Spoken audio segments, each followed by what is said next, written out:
Kao i svake godine, općina Čađavica se priprema za proslavu Dana općine i ove godine to je Sveti Petar i Pavao. Sama događanja povodom Dana općine svrstali smo u 4 dana. Tako da ćemo 26. lipnja u petak odraditi jedan pozivni turnir u streljaštvu u suradnji sa HVIDRom Virovitičko-podravske županije, udrugama općine Čađavica i mjesnim odborima općine Čađavica, gdje ćemo pucati iz zračne puške u selu Šaševu kod mjesnog doma. U isto vrijeme, petak će i vlasnici istine otrčati maratonsku utrku od mjesta pogibije našeg hrvatskog branitelja Dragana Bezuka sa Mokrog brda iz Slatine do mjesnog doma u Šaševu. I s time ćemo odraditi prvi dan proslave Dana općine zajedno sa svojim braniteljima, mjesnim odborima i udrugama. 27. lipnja u subotu imamo 3 događanja. U 9 sati ujutro ćemo odraditi likovnu koloniju sa likovnjacima iz grada Slatine i u 9 sati će isto tako krenuti i kup općine Čađavica u lovu ribe udicom na Plovak na Voćinki kod mosta prema Čađavičkom luku. U 13 sati će biti proglašenje najboljih ribića u lovačkom domu Sokol Čađavica. A već u 15 sati kreće nastupi kudova i njihovih gostiju, gdje bi trebali ove godine biti 6 kudova njihovih gosti, koji će napraviti jednu povorku kroz samo mjesto Čađavica do Župne crkve gdje će se održati sveta misa i poslije toga u 17:30 će biti smotra folklora u mjesnom domu u Čađavici. Navečer, oko 21 sat, će nogometni klub Mladost Čađavica organizirati jednu zabavu za sve koji žele se zabaviti na taj način. 28. lipnja u nedjelju krećemo već tradicionalno sa 8. međužupanijskom smotrom hladnokrvnih konja i zaprega na nogometnom igralištu u Čađavici. To radimo u suradnji sa udrugom uzgajivača hrvatskih hladnokrvnih konja koje je sjedište u Čađavici. Računamo da će biti oko 50 grla konja i jedno 8-9 zaprega. I njima ćemo dati zahvalnice za učešće na toj smotri. Oko 13 sati će naš motoklub Zvijeri iz Čađavice imati jedno 60 gostiju svojih bajkera motorista, gdje će raditi jedan defile kretanjem pravca Zvonimirovac, Donje Bazije, Čađavica. A isto tako u 13 sati će se održati street race na aerodromu u Čađavici u brzoj vožnji, start utrka, kako se to zove, na 402 metra. I poslije toga u 17 sati će nogometni klub Mladost Čađavica odigrati prijateljsku utakmicu sa nogometnim klubom Viljevo. U ponedjeljak sam Petrovo, 29. lipnja, proslava će početi sa svetom misom u Župnoj crkvi Svetog Petra u Čađavici. Poslije toga oko 12:30 ćemo otići na most Suha Mlaka Zvonimirovac, koji smo uspješno realizirali krajem prošle godine i koji je nama vrlo značajan projekt iz prošle godine kojeg smo odradili. Evo samo nekoliko rečenica da kažem da smo od 2007. godine krenuli sa izradom projektne dokumentacije za navedeni most, da smo imali dosta problema dok smo dobili građevinsku dozvolu i da smo onda 4 godine čekali gdje ćemo ga moći u neki od fondova i iskoristiti, to jest dobiti nešto sredstava. Eto, lani se desilo da smo iz Fonda za regionalni razvoj i fondove Europske unije dobili negdje oko 56% sredstava i da smo ga i završili, izgradili, mada smo imali dosta problema u prošle godine u 9. mjesecu sa visokim vodostajem rijeke, pa smo imali dosta problema oko samog građenja, ali eto, on je uspješno odrađen, isplaćen i dobivena je uporabna dozvola za isti. U 14 sati, odmah poslije toga otvaranja mosta, ćemo položiti vijence za hrvatske branitelja na mjesnom groblju u Čađevici i u 14 sati će se održati svečana sjednica općinskog vijeća općine Čađevica sa svim našim gostima, mjesnim odborama, udrugama, gospodarstvenicima i eto imam priliku i najaviti da će mi doći kolega načelnik iz Usore, iz Bosne i Hercegovine, sa svojim predsjednikom vijeća i sa jednim svojim poduzetnikom koji tamo u Usori ima jedan vrlo lijep poduzetnički svoj, da ne kažem, centar proizvodnje razne metalske industrije. Ja sam osobno bio kod njih 15.5. na dan Usore i eto, pokušat ćemo sa susjednom općinom Bosnom i Hercegovinom probati spojiti jednu suradnju na kulturnom, najprije međuopćinsku suradnju, a nadam se da ćemo i kroz prekogranične suradnje koje sad očekuju Bosnu kao pristupnu članicu Europske unije možda iskoristiti neki gospodarski projekt. Poslije toga u 17.30 će se održati jedan šahovska simultanka majstora Franje Vidaline sa našim mještanima, to jest udrugama i braniteljima, ali ovo je u osnovnoj školi tu preko u Čađevici. Znači jedna brzopotezna šahovska simultanka. To bi bilo što se tiče ponedjeljka i onda u utorak još 30. lipnja smo organizirali tribinu pod nazivom Nevidljive rane Domovinskog rata, koju ćemo organizirati u našoj javnoj ustanovi za upravljanje zaštićenim prirodnim vrijednostima u Moskovačkoj Dubravi, gdje će nam gost biti profesor dr. sociologije Krešimir Ćosić, general pukovnik HVO u mirovini, i očekujemo i savjetnika predsjednice Republike Hrvatske, gospođe Kolinde Grabar-Kitarović, za branitelje, gospodina Ante Deora. Gdje ćemo malo i sa braniteljskom populacijom popričati. Pozvali smo također i doktoricu Elviru Kojić. Znamo da branitelji trebaju pomoći za savladavanje svojih problema i životnih statusa, pa eto probat ćemo našim braniteljima i kroz tu javnu tribinu malo pomoći s tim. Tako da, eto, mislim da će, kao i svake godine u općini Čađevica, Petrovo se provesti na jedan lijep način.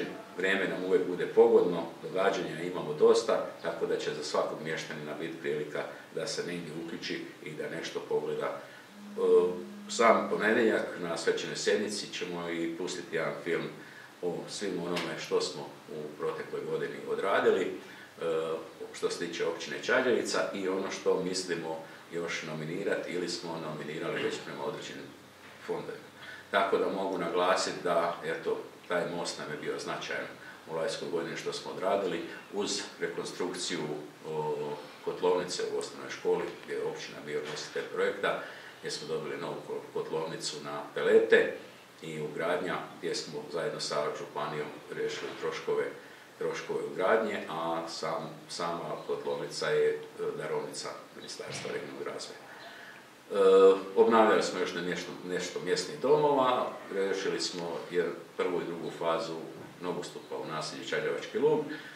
Kao što vidite, ove godine završavamo nešto u Čađevici, jednu stranu nogostupa, a za Čađevački lug smo dobili građevinsku dozvolu za ostali dio, a to je skoro 2 km još nogostupa koje trebamo odraditi u Čađevačkom lugu i čekamo jesen i natječaje mjere 7.4 gdje ćemo to sve skupa prijaviti.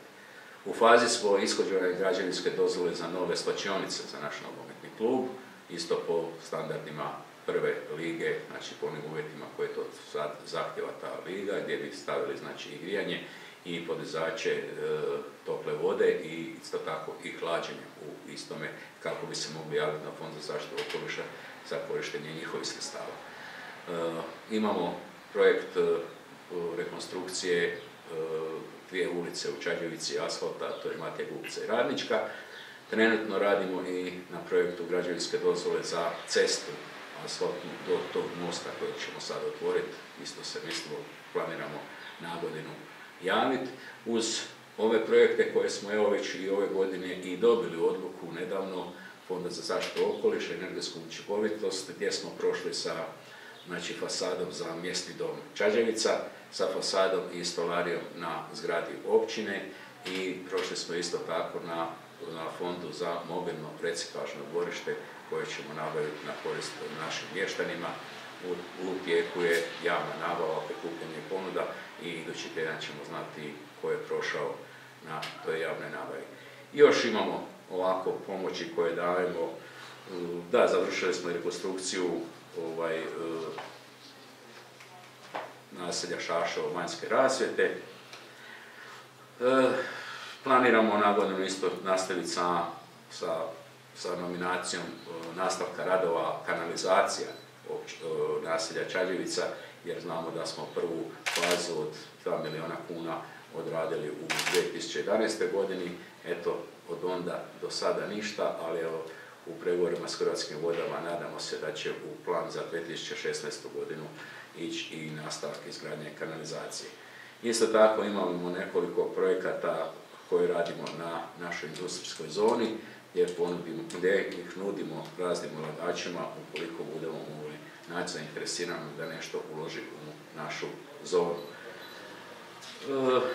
Od ostalog, u pripremi smo izradi jednog strateškog plana razvoja općine Čađevica, koje smo se isto tako nominirali u ministarstvo i nominirali smo i ispitivanje geotermalnih voda koje postoje u općini Čađevica za jednu studiju kako bi mogli dalje razmišljati kako koristiti geotermalne vode na području općine Čađevica.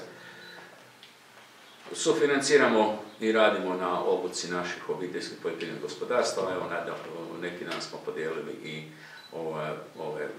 ove, kako se to kaže, priznanja onima koji su završili obuku za rukovanje s herbicidima, a prije toga smo imali obuku i za nositelje OPG-a i članove OPG-a i tako dalje. To sve radimo u suradnji sa otvorenim učilištem iz Slatine. Pripremamo nekoliko mjesnih domova za adaptaciju za naredno razdoblje. Zapošljavamo, evo, kroz javne radove imamo 12 osoba zaposlenih, radimo i na stručnom osposobljavanju bez zasnivanja radnog odnosa, potičemo sve udruge i s područja općine Čađavica za njihov rad i isto tako vodimo brigu o društvenim djelatnostima, tako da sufinanciramo svako novorođeno dijete, sufinanciramo prijevoz učenika u srednje škole, sufinanciramo smještaj u učeničke domove, dajemo stipendije studentima i isto tako sufinanciramo visoku školu za menadžment i turizam u Virovitici. Od socijalnih programa pomažemo obiteljima i kućanstvima, sufinanciramo projekt Pomoć u kući sa udrugom invalida Slatina i Crvenim križem. Od športskih udruga isto tako im pomažemo za sve njihove redovne aktivnosti. Tu smo imali početkom godine javni poziv i odluku o visini sufinanciranja udruga koje rade i obitavaju na području općine Čađevica i one izvan područja općine Čađevica. Isto tako sufinanciramo rad hitne medicinske pomoći za područje grada Slatine i sufinanciramo specijalističku konzilijarnu zaštitu u gradu Slatini, to je dolazak specijalista iz bolnice u Virovitica u Slatini. Surađujemo jako dobro sa javnom ustanovom za upravljanje zaštićenim dijelovima prirodama i tamo koristimo njihov prostor za razne događanje, pa evo između ostalog i ovo događanje koje će se održati 30. lipnja tribina pod nazivom Nevidljive rane Domovinskog rata. Svim svojim mještanima zaželim i čestitam njihov dan općine, dan zaštitnika Svetog Petra i Pavla. Zaželim im svako dobro, puno zdravlja i naravno da je surađujemo dalje svi moji mjesni odbori sa općinom Čađevica, gdje moram naglasiti da kao općinski načelnik imam dobru suradnju sa općinskim vijećem, da su nam uglavnom sve sjednice vijeća maltene jednoglasno prihvaćene, gdje se prihvaćaju i prijedlozi vijeća i gdje zajednički pokušavamo onda iznaći mogućnost sufinanciranja ili odradu nekih od poslova koje mjesni odbori i vijećnici smatraju da su potrebni da se ne popravi standard u mještanima općine Čađevica.